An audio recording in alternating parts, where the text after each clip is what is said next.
MLPA red ഫ്ലാഗിന്റെ ആഭിമുഖ്യത്തിൽ പഠനോപകരണ വിതരണവും അനുസ്മരണ പരിപാടിയും സംഘടിപ്പിച്ചു. അടിയന്തരാവസ്ഥയിലെ തടവുകാരനും Marxist Leninist Party of India ജില്ലാ സെക്രട്ടറിയുമായിരുന്ന ഗോപാജിയുടെ 5ാമത് ഓർമ്മദിനം പഠനോപകരണങ്ങൾ വിതരണം ചെയ്തുകൊണ്ട് പാർട്ടി ആചരിച്ചു. സംസ്ഥാന സെക്രട്ടറി PC ഉണ്ണിച്ചകൻ ഉദ്ഘാടനം ചെയ്തു.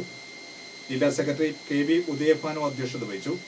സംസ്ഥാന കമ്മിറ്റി അംഗം സലിം ബാബു, കേന്ദ്ര കമ്മിറ്റി അംഗം ചാൾസ് ജോർജ്, സംസ്ഥാന സെക്രട്ടറി അംഗങ്ങളായ KA ജോസഫ്, CS രാജു എന്നിവർ സംസാരിച്ചു.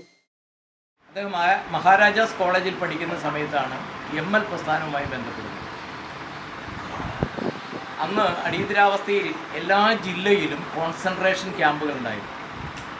കോൺസെൻട്രേഷൻ ക്യാമ്പ് എന്ന് പറഞ്ഞാൽ മനുഷ്യനെ പച്ചയ്ക്ക് ഭീകരമായി മർദ്ദിക്കുന്ന ക്യാമ്പ്. ആലപ്പുഴ ജില്ലയിലുണ്ടായിരുന്നത് കസ്തൂപം എന്ന് പറയുന്ന സ്ഥലത്തായിരുന്നു. ആ കസ്തൂപം ക്യാമ്പിലും പിന്നീട് എടപ്പള്ളി ക്യാമ്പിലുമൊക്കെ തന്നെ പുതിയ പീഡനങ്ങൾക്ക് സഖാവ് ഇരയായി. പിന്നെ തിരുവനന്തപുരത്ത് സെൻട്രൽ ജയിലിലായിരുന്നു അടിയന്തരാവസ്ഥ പിൻവലിക്കുന്നത്. അടിയന്തരാവസ്ഥ പിൻവലിച്ചതിന് ശേഷം സഖാവ് രാഷ്ട്രീയ പ്രവർത്തനത്തിൽ സജീവമായി. ആ സജീവമാകുന്നതോടൊപ്പം തന്നെ ഒട്ടേറെ, ഞാനധികം കൂടുതൽ നടക്കുന്നില്ല, വൈപ്പിൻ വിഷമദ്യ ദുരന്തം, ഒരു ഓണക്കാലത്ത് നൂറുകണക്കിന് ആളുകളെ വിഷമദ്യം കൊടുത്ത് മനുഷ്യനെ കൊല്ലാക്കൊല ചെയ്ത സംഭവത്തിനെതിരായി അന്ന് പാർട്ടിയുടെ നേതൃത്വത്തിൽ നടന്നൊരു വലിയ സമരമുണ്ടായിരുന്നു. ആ സമരത്തിൽ കേരളത്തിലെ പ്രധാനപ്പെട്ട സഖാക്കളൊക്കെ വൈപ്പിനിൽ കേന്ദ്രീകരിച്ച് പ്രവർത്തിച്ചിരുന്നു. സഖാവ് ഗോപാൽജിയോടെ കേന്ദ്രീകരിച്ച് പ്രവർത്തിക്കുന്നുണ്ടായിരുന്നു.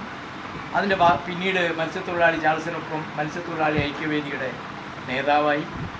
അതോടൊപ്പം തന്നെ കേരളത്തിൽ നിങ്ങളൊക്കെ അറിയുന്ന, കേരളം ജന്മം കൊടുത്ത ഏറ്റവും പ്രധാനപ്പെട്ട ഒരു സിനിമാ സംവിധായകനാണ് ജോൺ എബ്രഹാം. ആ ജോൺ എബ്രഹാം കേരളത്തെ വീണ്ടും ഭ്രാന്താലയമാക്കുന്നതിന് വേണ്ടി നിലയ്ക്കൽ ഒരു കുരിശുമായി ബന്ധപ്പെട്ടുകൊണ്ട് ശബരിമലയ്ക്ക് തൊട്ടടുത്തുള്ള ഒരു സ്ഥലത്ത് കുരിശ് കൃഷി എന്ന് പറയുന്ന രൂപത്തിൽ ചില സംഭവങ്ങൾ പലരും പറയുന്ന രൂപത്തിൽ അതിനെ ആ വിഷയവുമായി ബന്ധപ്പെട്ട്, നിലയ്ക്കൽ വിഷയവുമായി ബന്ധപ്പെട്ട് വലിയ കലാപം അല്ലെങ്കിൽ ഒരു വർഗീയവൽക്കരണം നടത്താനുള്ളൊരു പരിപാടി നടന്നുകൊണ്ടിരിക്കുന്ന സമയത്താണ് ജോൺ എബ്രഹാം നേതൃത്വത്തിൽ നായ്ക്കളി എന്ന് പറയുന്നൊരു നാടകം കൊട്ടുകൊച്ചിയിൽ